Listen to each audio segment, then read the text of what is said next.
Hi there, my name is Robin Afenowicz and I'm the trauma trainer for Care 7 and the City of Tempe. Over the next year or so, I'm going to do a series of videos that are going to kind of dive into a different perspective and look of trauma-informed care and how trauma-informed care principles can be applied to our personal lives as well as our professional lives.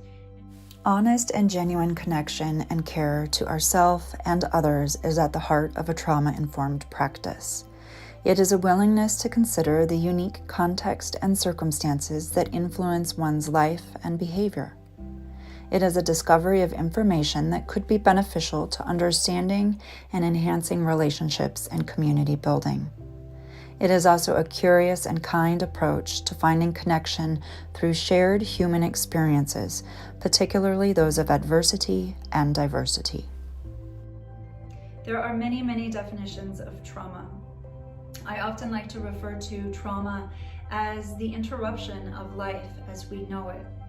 And although historically we might not all share in similar traumatic events or life experiences, we are all sharing in the process of stress, the potential risk of toxic stress, and in the last year and likely into this next new year, we're all sharing in the experience of COVID.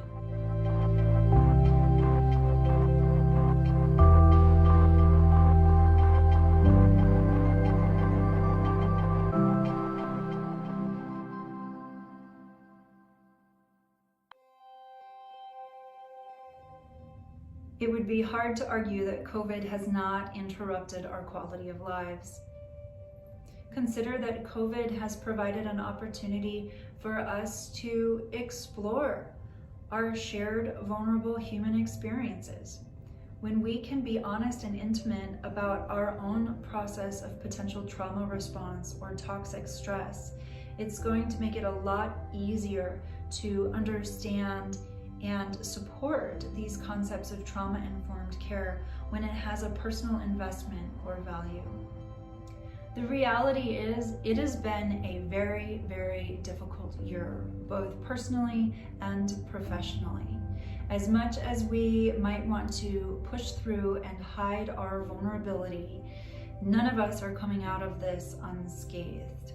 We all have experienced major shifts in the flow and function of our life and our relationships.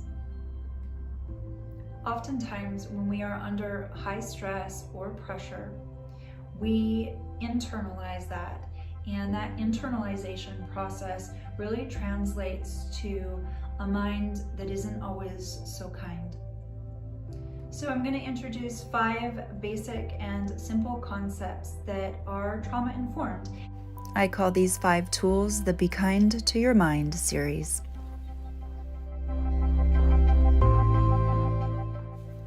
Try aligning with solution-based thinking and solution-based doing. Self-criticism is toxic and easily absorbed and easily projected.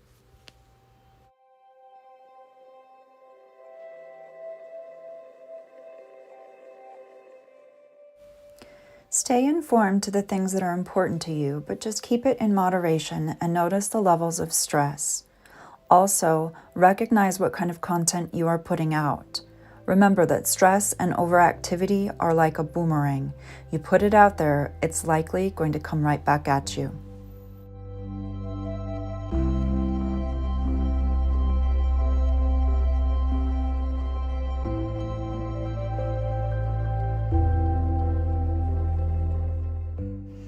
Asking for help is not a bad word. I get it. For a lot of us, this is really hard. I am fiercely stubborn and independent, but I have learned that asking for help is not a sign of weakness. In fact, it's more a sign of courage because it's so hard to do. Trauma-informed care is not just about taking care of other people from a place of kindness and understanding. It is about taking care of ourselves as well.